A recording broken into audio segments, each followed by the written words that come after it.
चलिए दोस्तों, आज हम शुरू करते हैं अपना 9th क्लास की एनसीईआरटी का चैप्टर 4। ठीक है, चैप्टर 4 जिसका नाम है हमारा जलवायु। ठीक है, जलवायु मतलब क्लाइमेट। ठीक, तो क्या ऐसी कंडीशन है कि मतलब जो मौसम में चेंज हो रहा है ना, मौसम में मतलब मौसम क्या चीज़ है, जलवायु क्या चीज़ है, अलग अलग चीज़ें हैं दोनों। मौसम क्या है, एक दिन डे पर डे में जो चेंजेस आ रहे हैं ना, वो चीज़ है। जलवायु क्या है, एक लॉन्ग टर्म का चेंज है। जैसे कि कहीं पे अगर सपोज कीजिए आप, कहीं पे मतलब सर्दी भी पड़ती गर्मी पड़ती, लेकिन एवरेज औसत निकल जाए तो वहाँ पे सर्दी ज़्यादा पड़ती है। ठीक है, सर्दी ज़्यादा पड़ती है, तो वहाँ पे कहते हैं वहाँ की जलवायु कैसी है, वहाँ की जलवायु जो है सर्द जलवायु है। ठीक है, इस सब के बारे में बात कर सकते हैं। ग्रीष्म जलवायु है, ये सब हम कह सकते हैं। ठीक है, तो ये सारी चीज़ें। अब जैसे कि क्या है कि क्या चीज़ ऐसी होती है, क्या कंडीशंस हैं ऐसी कि मतलब हम सर्दियों में, हम जब क्रिसमस होता है तो उस समय हमारे यहाँ सर्दी होती है, वहीं ऑस्ट्रेलिया में क्रिसमस जो मनाया जाता है वो ग्रीष्म ऋतु में मनाया जाता है ना। ये चेंजेस क्या है, क्यों ऐसा होता है कि हमारे जो कोस्टल रीजन है हमारे, ये है ना, तटीय इलाके जो है यहाँ पे जो है जलवायु क्लाइमेट में चेंजेस ज़्यादा नहीं देखने को मिलते। हम वर्ष क्या कहते हैं, ये सेम ही कंडीशन रहती है, ना ज़्यादा गर्मी ना ज़्यादा ठंड, है ना। आपको याद होगा तो हमने बात भी की थी, क्यों बेंगलोर जो है इतना ज़्यादा यहाँ पे विकसित है, वहाँ पे जो क्या कहते हैं संचार वाले जो साधन है ना, वो क्यों इतना विकसित हो रहे हैं, क्योंकि उसके लिए कैसी जलवायु चाहिए, ना अधिक ठोस जलवायु चाहिए, ना अधिक सम जलवायु चाहिए, ना अधिक विषम जलवायु चाहिए, एवरेज जलवायु चाहिए। ठीक है, तो वो हमें यहाँ मिलती है। ठीक है, ये सब रीजन क्या है। ठीक है, क्यों ऐसा होता है कि उत्तरी मैदानी इलाके जो होते हैं वहाँ पे हमको सर्दी के समय ज़्यादा सर्दी लगती है, गर्मी के समय ज़्यादा गर्मी लगती है। ठीक है, तो ये सारी चीज़ें, ये सब फैक्टर्स हम जलवायु में पढ़ेंगे। ठीक है, अब 3 पॉइंट है हमारे। एक का नाम है स्थलाकृति, अपवाह और जलवायु। ठीक है, स्थलाकृति, अपवाह और जलवायु।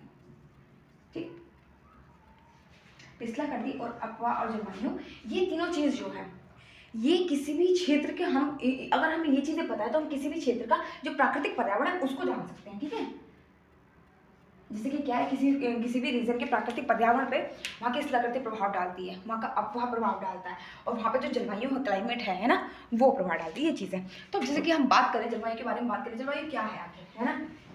देखिए क्या होता है, जब हम जानते हैं कि क्या कहते हैं, जो हमारा भूमध्य सागरीय क्षेत्र होते हैं वहाँ पे क्या होता है, वहाँ पे देखिए सुबह तक से अच्छी सनलाइट अच्छे से निकलेगी, पूरी गर्मी रहेगी। 11 बजे तक आसमान में बादल घिर जाएंगे। 12 से 2 बजे तक वहाँ पे डेली का यही रूटीन है। वर्षा होगी, काफ़ी वर्षा होगी, उसके बाद मौसम आर्द्रता हो जाएगी, शाम को थोड़ा सा गर्मी कम हो जाएगी। तो ये सब चीज़ें ऐसे चलती रहती है। ठीक है, तो ये क्या है, ये मौसम है। इसको हम क्या मतलब, जो जैसे कि देखिए ऐसा होता है कि जो डे पर डे का चेंजेस होता है, ठीक है, दिन में क्या कहते हैं इतना टेम्परेचर है, रात में इतना टेम्परेचर है, दिन भर क्या हुआ, ये सब चीज़ें जो होती है मौसम के अंदर आती है। लेकिन कहीं की ये कंडीशन जो होती है, जो एक हम डे पर डे के दिन पे देख रहे हैं, ये कंडीशन अगर कोई एवरेज टाइम तक, लंबे समय तक चलती है ना, तो वो वहाँ की जलवायु बन जाती है। ठीक है, तो इसकी डेफिनेशन हम देना चाहें तो हम कह सकते हैं,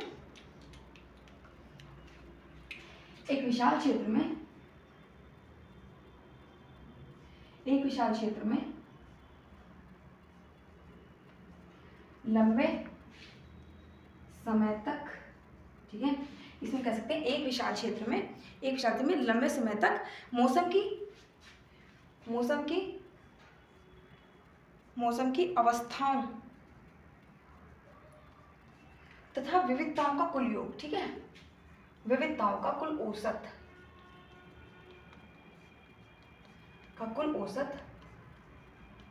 ठीक है, हमारा जलवायु कहलाता है। जैसे कि जो हमारे क्या कहते हैं, जो उच्च अक्षांशों पर जो स्थित देश है, वहाँ की जलवायु कैसी है, वहाँ की जलवायु जो है सर्द जलवायु है। क्यों हमें ऐसा पता लगा सर्द जलवायु, क्यों हमें पता है वो वर्ष भर जो है वहाँ पे जो है उससे घिरा हुआ रहता है, वो क्या कहते हैं मतलब बर्फ की चादरों से घिरा रहता है ना। भारत की जलवायु कैसी है, भारत की जलवायु मानसूनी जलवायु है। ठीक है, भारत की जलवायु कैसी है, मानसूनी जलवायु है। ठीक, मानसूनी जलवायु, यहाँ भी चेंजेस है। ठीक है, हम जानते हैं जो भारत का जो मतलब क्या कहते हैं, हमने बात की थी, जो मतलब मरुस्थलीय इलाके होते हैं वहाँ पे क्या होता है, वहाँ पर टेम्परेचर डिफरेंस बहुत ज़्यादा दिखाई देता है। ठीक है, कॉज ऑफ रेत के कारण वहाँ पर रेत इतना ज़्यादा फैला है, सारे एरिया में मोस्टली रेत और चट्टानें यही फैली हुई होती हैं। तो क्या होता है, जब सनलाइट पड़ती है तो वो जल्दी जल्दी से गर्म हो जाता है। और जब शाम को जब सन जो है छिप जाता है, अपना मून आता है, उस समय क्या होता है, वो रेत और ठंडी हो वो रेत ठंडी होने लगती है, ठीक है। तो इससे क्या होता है कि चेंजेस काफ़ी ज़्यादा बन जाते हैं ना। एक ही दिन में काफ़ी वेरिएशन आपको मिल जाएगा। दिन के समय टेम्परेचर कुछ और हो सकता है, रात के समय माइनस में भी जा सकता है, सही है। दिन के समय 53 डिग्री सेल्सियस है, रात के समय ये 0 डिग्री सेल्सियस भी हो सकता है, समझ रहे। इतना एकदम माइनस का 1 डिग्री सेल्सियस इतना तक चेंजेस इसमें आ सकते हैं, ठीक है। तो इसीलिए भारत में क्या है, जो भारत में सबसे अधिक तापांतर मिलता है ना, ठीक है, भारत में सबसे अधिक तापांतर मिलता है, सबसे अधिक तापांतर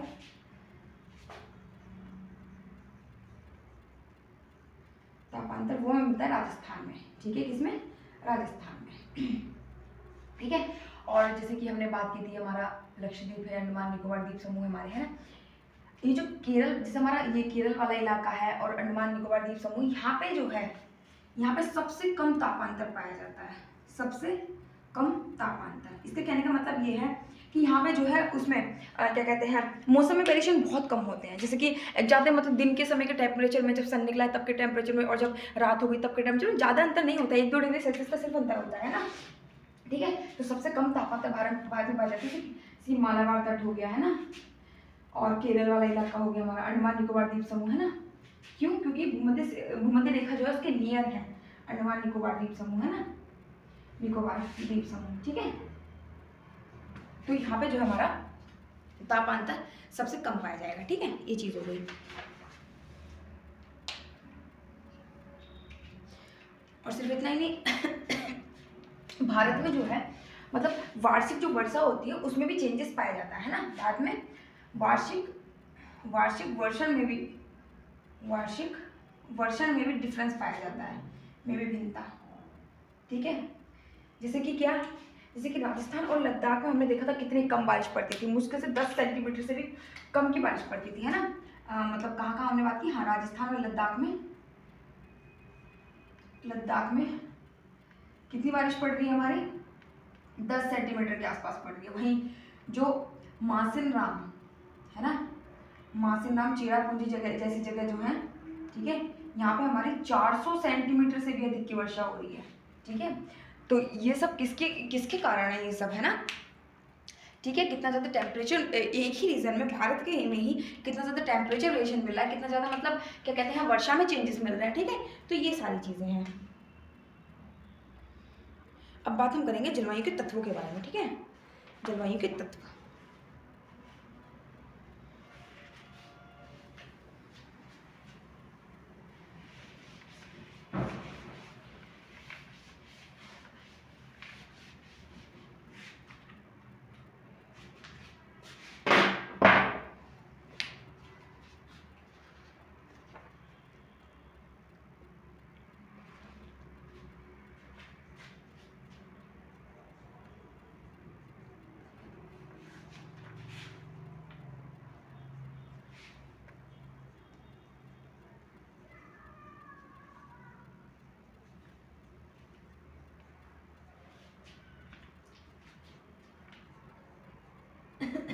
ठीक है। तो ये जो हमारे 5 पॉइंट्स हैं, ठीक है, ये जो है जलवायु के तत्व हैं, ठीक है। अब ये इसका मतलब जलवायु के तत्व का मतलब ये जलवायु को प्रभावित करते हैं। जैसे कहीं अगर तापमान ज़्यादा है, ठीक है, वहाँ की जलवायु कुछ और है, ठीक है, और जहाँ तापमान कम है वहाँ की जलवायु कुछ और है। उसी तरह जहाँ वायुमंडलीय दाब अधिक है वहाँ की जलवायु कुछ और है, और जहाँ वायुमंडलीय दाब कम है वहाँ की कुछ और है, ठीक है। पवन ने भी जलवायु को चेंज किया है, आर्द्रता, ठीक है, इसके बारे में हमने बात की थी कि वेपराइजेशन से वो सब चीज़ें होती है, ठीक है। ह्यूमिडिटी मतलब एयर में जितना क्या कहते हैं, जितनी नमी है उसको आर्द्रता हम कहते हैं, ठीक है। ये भी चेंज करता है वहाँ पे, ठीक है। और वर्षा, ठीक है, वहाँ वर्षा की मात्रा वहाँ की जलवायु को चेंज करती है। जैसे कि हमने देखा अभी तक राजस्थान के बारे में, हम जानते हैं बारिश कम होती है, तो वहाँ पे क्या है, कैसी जलवायु, वहाँ पे हमारी मरुस्थलीय जलवायु हो गई है ना, बारिश कभी कभी पड़ती है, ठीक है। हम बात करते हैं कुछ जलवायु जो नियंत्रण है। अब बात करेंगे जलवायु के नियंत्रण, ठीक है।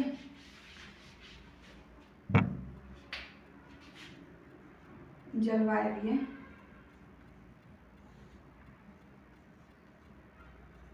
नियंत्रण, ठीक है, इसके 6 कारक हैं, ठीक, 6 कारक हैं हमारे, ठीक है।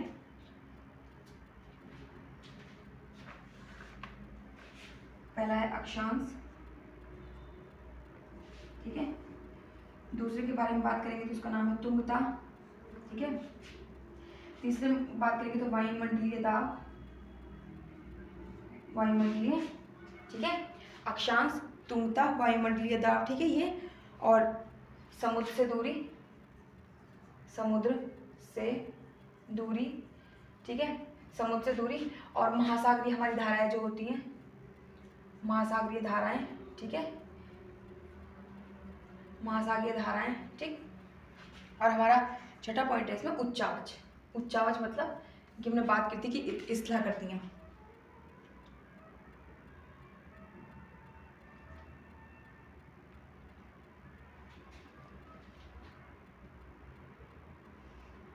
ठीक है। तो किसी चीज़ का मतलब किसी जगह का अक्षांश कैसे प्रभावित करता है किसी जलवायु को, ठीक है। जैसे कि हम जानते हैं, जैसे कि हमारी अर्थ है ना, ये 0 डिग्री है, ठीक है, ठीक है, ये है। फिर ये हमारे नॉर्थ पोल है, हमारा साउथ पोल है। तो हम जानते हैं कि ये नॉर्थ है, ये साउथ, ठीक है। हम कहते हैं कि ये वाला जो रीजन जो है, ठीक है, यानी कि निम्न अक्षांश जो होते हैं, यहाँ पे सनलाइट जो है हमेशा सीधी पड़ती है ना, सूर्य की किरणें यहाँ पे हमेशा सीधी पड़ती हैं। तो यहाँ पे क्या होता है हमारा, यहाँ पे ये वाला स्थान जो होते हैं पृथ्वी के, कि बहुत ज़्यादा टेम्परेचर जो है, ये बहुत ज़्यादा टेम्परेचर वाले रीजन है, ठीक है। यहाँ पे टेम्परेचर उच्च पाया जाएगा। वहीं जब हम ऊंचे अक्षांशों की तरफ बढ़ते जाएंगे, ठीक है, ऊपर की तरफ हम बढ़ते जाएंगे, ऊंचे अक्षांशों की तरफ बढ़ते जाएंगे, तो ये किरणें तिरछी पड़ती चली जाएंगी, है ना, सीधी तो पड़ेंगी नहीं एकदम। आप जानते हो कि कर्क रेखा और मकर रेखा के बीच ही सिर्फ सूर्य की जो है किरणें जो है सीधी पड़ती हैं, उसके ऊपर कभी भी सीधी नहीं पड़ती सूर्य की किरणें, है ना। तो जब उच्च अक्षांशों पे जाते रहेंगे हम, तो क्या होगा, ये किरणें सीधी तिरछी पड़ती रहेंगी, ठीक है। तो इससे ये वाले जो रीजन होंगे ना, ये वाले रीजन, ये बहुत कम तापमान, ठीक है, बहुत कम तापमान वाले रीजन होंगे, तापमान वाले रीजन, ठीक है, ठीक है। और नॉर्थ पोल और साउथ पोल की तरफ हम चले, यही सेम स्टोरी साउथ पोल दक्षिणी गोलार्ध की तरफ रहेगी, ठीक है। तो जब हम नॉर्थ पोल और साउथ पोल में पहुंच जाएंगे, तब तो और भी ज़्यादा टेम्परेचर जो है लो हो जाएगा। इसलिए जो टेम्परेचर लो हो जाएगा, इसलिए जो नॉर्थ पोल और साउथ पोल है ना, यहाँ पे हमें ये हमेशा बर्फ की चादरों से ढके हुए रहते हैं, है ना, टेम्परेचर की वजह से, ठीक है। तो हमने अक्षांश की बात कर ली। अब हम करते हैं तुंगता की बात। तुंगता मतलब ऊंचाई के बारे में हम बात करते हैं, ठीक है। तुंगता का मतलब ऊंचाई है, ठीक है। तो इसमें यह बताया गया है कि जैसे जैसे आप पृथ्वी की जो सतह है उससे ऊपर के वायुमंडल में ऊपर की तरफ जाते जाएंगे, तो वहाँ पे क्या होगा, जो हमारे वायुमंडलीय दाब है, वायुमंडलीय दाब कम होता जाएगा, ठीक है, वायुमंडलीय दाब कम होता जाएगा और तापमान भी घटता जाएगा, तापमान भी घटता जाएगा, ठीक है। इसलिए आपको याद हो तो हमने बात की थी, अगर हिमालय की चोटी पर चढ़ रहे हैं या ऐसे ऐसे ऊंचे पर्वतों पर चढ़ रहे हैं हम, तो हम अपने साथ ऑक्सीजन का सिलेंडर ले आना नहीं भूलेंगे, है ना। और इसीलिए यही बात है कि जो पर्वतों की चोटियाँ होती हैं, वो तापमान जो कम हो रहा है, ठीक है, चोटियाँ वो बर्फ से ढकी रहती हैं, बर्फ से ढकी रहती हैं, ठीक है। अब इसमें बात करते हैं, हाँ ये हो गया है ना। अब हम वायुमंडलीय दाब के बारे में बात करते हैं, ठीक है। जिस भी सतह पर कम वायुमंडलीय दाब लगेगा वहाँ चीज़ें दूसरी होंगी, और जिस सतह पर ज़्यादा वायुमंडलीय दाब लगेगा वहाँ चीज़ें दूसरी होंगी, ठीक है। और समुद्र से दूरी की हम बात करते हैं। देखिए, जो जैसे ये हमारा भारत है, हमारे भारत का ये जो कोस्टल इलाका है ना, ये समुद्र के पास है, यहाँ पे बंगाल की खाड़ी, यहाँ पे हमारा अरब सागर है, ठीक है, इनके पास है। तो क्या होता है कि जब ये वाला जो रीजन होते हैं ना, यहाँ पे जो है मतलब किसी समुद्र से दूरी जो होती है ना, वो उस जो स्थान उस समुद्र के पास है, वहाँ की जो जलवायु है उसको सम करती है, ठीक है। सम मतलब ज़्यादा उसमें चेंजेस नहीं आते हैं, ठीक है, मतलब टेम्परेचर सेम से ही बना रहता है, ठीक है, रात में मतलब कंपेयर में, ठीक, ये चीज़। तो यहाँ की जलवायु सम बनी रहती है, ठीक है। इसीलिए क्या होता है कि यहाँ पे सर्दी के समय में ना तो ज़्यादा सर्दी लगती है, गर्मी के समय ना तो ज़्यादा गर्मी लगती है, तो ये एकदम सम स्थिति यहाँ पे बनी रहती है, ठीक है। वहीं अगर हम यहाँ बीच वाले एरिया की बात करेंगे, जैसे हम अपने उत्तरी मैदान की हम बात करें, है ना, इन सब रीजन की बात करेंगे, तो ये स्थान जो है समुद्र तट से दूर होते जाते हैं, समुद्र तट से दूर होते जाते हैं। तो यहाँ पे मिलती है, इनको कहते हैं महाद्वीपीय स्थिति, महाद्वीपीय स्थिति, ठीक है, महाद्वीपीय स्थिति उत्पन्न होती है। इसका मतलब क्या होता है, इसका मतलब ये होता है कि जैसे जैसे हम मतलब अंदर की तरफ किसी मतलब स्पेस में जगह में अंदर की तरफ जाते जाएंगे, समुद्र से दूर होते जाएंगे हम, तो वहाँ पे ये जो समुद्र तट के जो प्रभाव थे, है ना, ये कम होते जाएंगे, ठीक है। और क्या होगा, यहाँ पे हमें इस वाले रीजन में, ठीक है, हमें ठंड होगी तो ज़्यादा ठंड लगेगी, ठंड तो अधिक ठंड लगेगी, और गर्मी अगर पड़ेगी तो हमें अधिक गर्मी लगेगी, ठीक है। इसी को हम कहते हैं महाद्वीपीय स्थिति, ठीक है। ये समुद्र से दूरी की बात होगी। अब महासागरीय धाराओं के बारे में बात करते हैं, ठीक है। देखिए अगर ये कोई रीजन है, ये सपोज, चलो भारत के कंटेक्स्ट में बात करते हैं, ठीक है। ये हमारा भारत है। अगर यहाँ पे अरब सागर में सपोज कीजिए गर्म जलधाराएं चल रही हैं, जलधारा का मतलब होता है पानी की सतह पर चलने वाली जो धाराएं होती हैं ना, जो हवाएं होती हैं, उन्हें हम जलधाराएं कहते हैं, ठीक है। अगर आप सपोज कीजिए, इनको महासागरीय धाराएं कहते हैं ना, यहाँ पे जो है गर्म मतलब महासागरीय धाराएं चल रही हैं, ठीक है। तो ये वाला रीजन भी इसकी वजह से गर्म हो जाएगा, ठीक है। कौन सा रीजन? ये वाला रीजन, ठीक है। ये रीजन भी यहाँ पे गर्म हो जाएगा हमारा, है ना। और यहीं पे अगर ठंडी धाराएं चल रही हैं तो ये भी रीजन हमारा ठंडी हो जाएगा, है ना। ये चीज़ है। तो ये महासागरीय धारा के बारे में। उच्चावच के बारे में हम बात करें तो जैसे कि हमारे यहाँ पे उत्तर वाले रीजन में हमारा हिमालय है, बात की थी ना हिमालय के बारे में, ठीक है। ये हमारा जो है रीजन हिमालय है।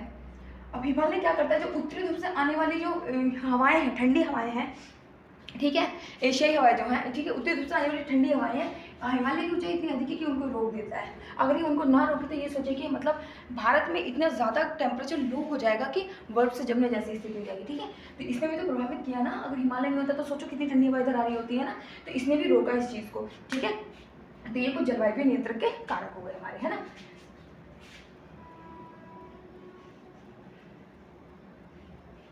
अब इसमें कुछ चीज़ और देखेंगे।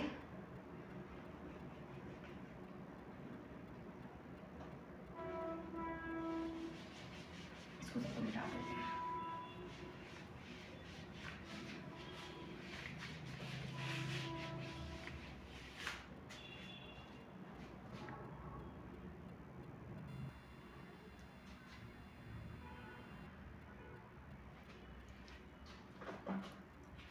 ठीक है, तो ये तो हमने ओवरऑल बात कर ली। अब हम बात करेंगे जो भारत की जलवायु है जो है उसको कौन कौन से कारक प्रभावित कर रहे हैं, ठीक है।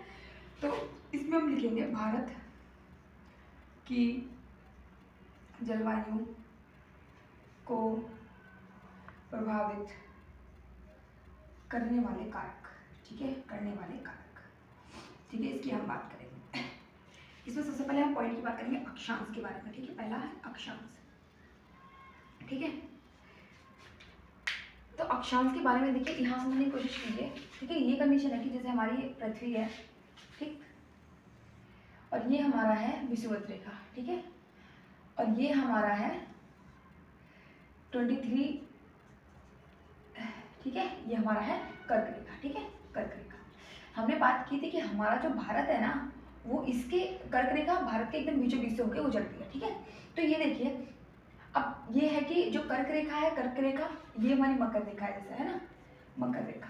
तो कर्क रेखा और मकर रेखा के बीच यहाँ पे जो जलवायु पाई जाती है ना, वो होती है उष्णकटिबंधीय जलवायु, ठीक है। ये वाला जो रीजन है कर्क रेखा मकर रेखा के बीच में जलवायु पाई जाती है उसको कहते हैं उष्णकटिबंधीय जलवायु, उष्णकटिबंधीय जलवायु, ठीक है,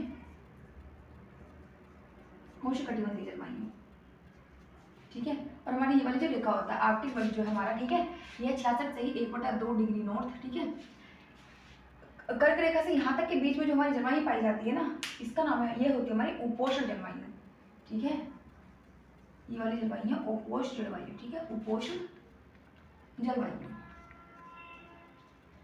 ठीक है, ये चीज पाई जा रही है। अब आप देखिए कि भारत जब हमारा इन दोनों के बीच में स्थित है, तो ठीक है, तो भारत में दोनों जलवायु की कंडीशन पाई जाएगी। भारत में ये वाली जलवायु पाई जाएगी, भारत में ये वाली जलवायु पाई जाएगी, समझ गए ना। तो अक्षांश कैसे निर्धारित करते हैं ना, ये चीज़ हमें समझ में आ रही है, ठीक है। क्योंकि हमारा भारत जो कर्क रेखा जो हमारे भारत के एकदम बीचों बीच से होकर जाती है, इसलिए हमारे भारत में उपोष्ण जलवायु जो होती है और उष्णकटिबंधीय जलवायु होती है, दोनों का ही क्या पाया जाता है, दोनों का ही रोल पाया जाता है इसमें, है ना। जैसे कि हम कौन कौन से उष्णकटिबंधीय जलवायु, उष्णकटिबंधीय जलवायु, ठीक है, और दूसरा हमारा क्या उपोष्णकटिबंधीय जलवायु, ठीक है, दोनों के लिए, ठीक है, दोनों की फैक्टर्स में दिखाई देते हैं। दूसरी हम बात करते हैं ऊंचाई के बारे में। जैसे कि अब तो हम भारत की बात करते हैं, तो हम सीधे सीधे हिमालय के बारे में बात करेंगे ना। हमारा हिमालय है वो कम से कम 6000 मीटर ऊंचा है, ठीक है। उसी तरह हमारी जो कोस्टल लाइन है ये वाली, सॉरी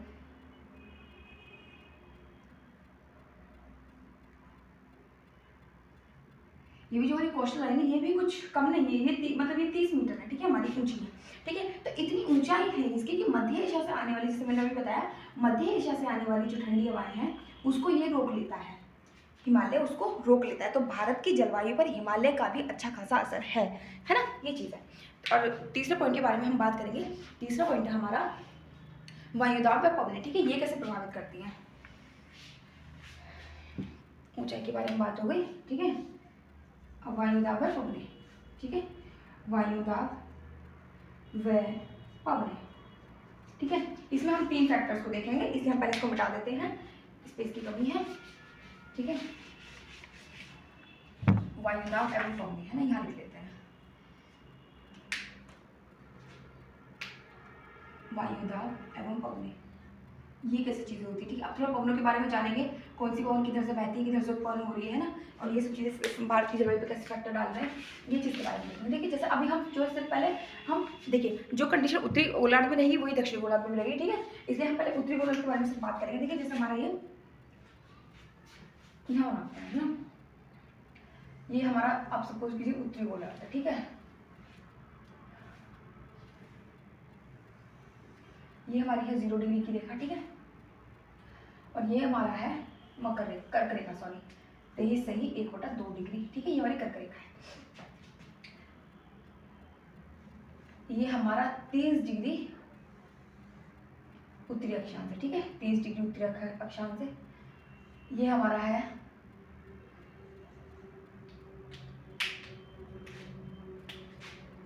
ठीक है, ये हमारा है 60 डिग्री उत्तरी अक्षांश, ठीक है। और ये तो हमारा है नॉर्थ पोल जैसे, है ना। और ये हमारा है एक हमारा अक्षांश ही होता है, ठीक है। तो यहाँ की हम बात करते हैं, ये जो रीजन है ये भूमध्य सागर वो सॉरी विषुवत रेखा वाला, ये होता है हमारा निम्न दाब का क्षेत्र, है ना, निम्न दाब का क्षेत्र। और निम्न दाब का क्षेत्र कैसे बनता है आप जानते हैं, यहाँ पे जो मतलब वो पड़ेंगी, यहाँ पे जो सूर्य की किरणें पड़ेंगी, ठीक है, वो क्या करेंगी, ये आसपास की जो वायु है उसको गर्म कर देंगी। वायु को गर्म करके तो गर्म वायु ऊपर उठती है, उसकी तरफ नीचे जो है ठंडी वायु हो जाती है, ठीक है। तो गर्म वायु जो ऊपर उठेगी और नीचे जो जैसे गर्म वायु देखिए, ये जो है हवा सॉरी ये सतह यहाँ पे वायु जो है गर्म हुई, वायु गर्म हुई, गर्म होकर क्या हुआ, ये ऊपर उठी, ये ऊपर उठी गर्म होके, ठीक है, ऊपर उठी, यहाँ पे ठंडी वायु आ गई, ठीक है। तो ये जो रीजन बना ना, यही निम्न दाब का क्षेत्र होता है हमारा, ठीक है। तो यहाँ पे हमें क्या मिलेगा, यहाँ पे हमें निम्न दाब का क्षेत्र मिलेगा। और जो 30 डिग्री यहाँ पे जो है हमारा, यहाँ पे हमारा ये उच्च दाब का क्षेत्र मिलेगा, ठीक है, उच्च दाब का क्षेत्र, उच्च दाब का क्षेत्र, ठीक है। और 60 डिग्री जो है यहाँ पे यहाँ हमारा फिर से हमें निम्न दाब का क्षेत्र मिलेगा, ठीक है। और आप एक बात हमेशा ध्यान रखिए, वायु जो होती है वो उच्च वायुदाब से निम्न वायुदाब की ओर चलती है, ठीक है, से निम्न वायुदाब की ओर चलती है। रीजन बताई दिया आपको, है ना, निम्न वायुदाब की ओर चलती है, ठीक है, ठीक है। तो अब वायुदाब और पवनों के बारे में हम बात करेंगे, ठीक है। तो पहले इस रीजन को हम पूरा बांट लेते हैं, ठीक है। तो देखिए हमने बात की कि वायु जो होती है हमारी उच्च वायुदाब से निम्न वायुदाब की ओर चलती है ना। तो अब देखिए ये यहाँ पे उच्च वायुदाब है, तो यहाँ पे पवनें कैसे चलेंगी, उच्च से निम्न वायुदाब की ओर चलेंगी, है ना, सीधी सी बात है, ठीक है। तो ये हो गया हमारा। और यहाँ पे देखिए ये बेल्ट है उच्च वायुदाब की, और ये हमारा निम्न वायुदाब, यहाँ पे पवनें कैसे चलेंगी, यहाँ पे पवनें वैसे चलेंगी, ठीक है। अब ये हमारा निम्न वायुदाब का क्षेत्र, ये हमारा फिर से उच्च वायुदाब का क्षेत्र बन जाएगा, उच्च वायुदाब क्षेत्र, ठीक है। वायु निम्न वायुदाब से उच्च वायुदाब से निम्न वायुदाब और चलेगी, तो ये कहाँ चलेंगी, इधर की ओर चलेंगी, ठीक है। तो ये जो है पवनों का चलना है, ठीक है, वायु का चलना है ये हमारा।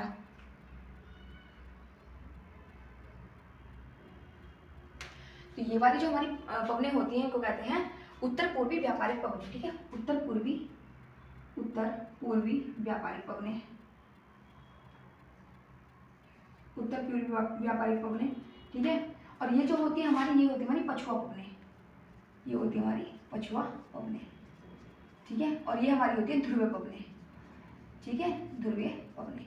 उसी तरह जो इस तरफ से आएंगी, है ना, जो 30 डिग्री साउथ की नॉर्थ के लेते हैं यहाँ पे, 30 डिग्री साउथ की तरफ से जो आएंगी वो इधर की तरफ आएंगी, है ना, वो भी, तो वो हमारी कौन सी होंगी, दक्षिण पूर्वी व्यापारिक पवनें। ठीक है,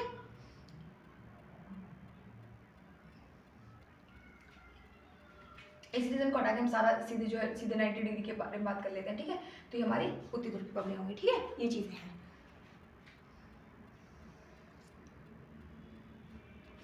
इसमें हम पहला पॉइंट देखेंगे,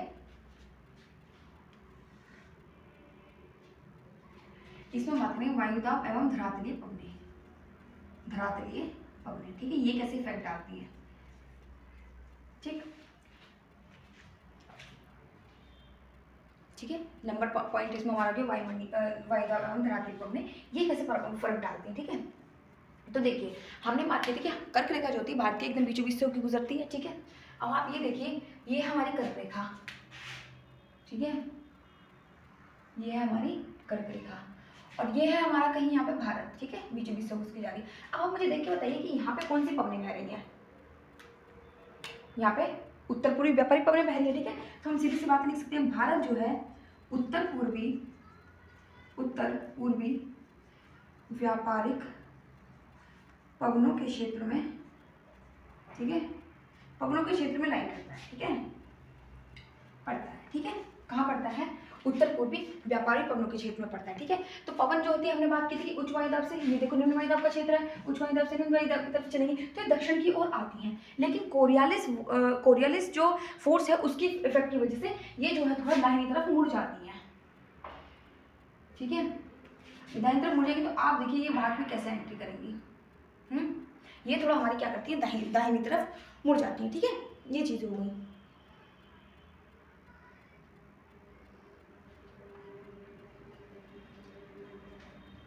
ये हमारी दाहिनी तरफ मुड़ जाती है। ठीक है, अब जैसे बात की हमने कोरियालिस इफेक्ट, ये क्या होता है, ठीक है, कोरियालिस बल। ठीक है, ये क्या होता है कि देखिए जब मतलब क्या कहते हैं, जब हमने बात की थी जब किसी पत्थर को धागे से बांध के ऐसे करके घुमाते हैं तो कुछ फोर्स तो हमारे हाथ पे भी लगता है ना, पत्थर से जो है ना। अगर आपको देखना है कि फोर्स लगने लगे तो आप कीजिए, पत्थर को सडन रोक के देख लीजिए, तुरंत आपके हाथ पे आके लगेगा वो। ठीक है, तो वहाँ भी हमें जो है मतलब पत्थर भी हमारे हाथ पे फोर्स लगाता है। जैसे कि हमने जानते हैं फोर्स के बारे में बात करते हैं, क्या कहते हैं, जब हम क्या कहते हैं किसी वस्तु को फोर्स लगाते हैं उसी मात्रा में अपोजिट डायरेक्शन वो भी हम पे फोर्स लगाती है। ठीक है, तो इसी तरह तो जब पृथ्वी घूमती है, ठीक है, तो पृथ्वी के मध्य भाग जो होता है इस पर उत्पन्न एक आभासी बल है। ठीक है, कोरियालिस बल क्या है, आभासी बल है जो पृथ्वी के अपने अक्ष पर, ठीक है, अपने अक्ष पर घूमने के कारण उत्पन्न होता है। ठीक है, अपने अक्ष पर घूमने के कारण उत्पन्न होता है। ये कोरियालिस बल के इफेक्ट के बारे में है। ठीक है, तो ये जो पवनें होती है हमारी क्या होती है, हमारी दाईं तरफ की ओर जो है मुड़ जाती है पवनें। ठीक है, ये तो हमारी हो गई वायुदाब एवं धरातलीय पवनों के बारे में।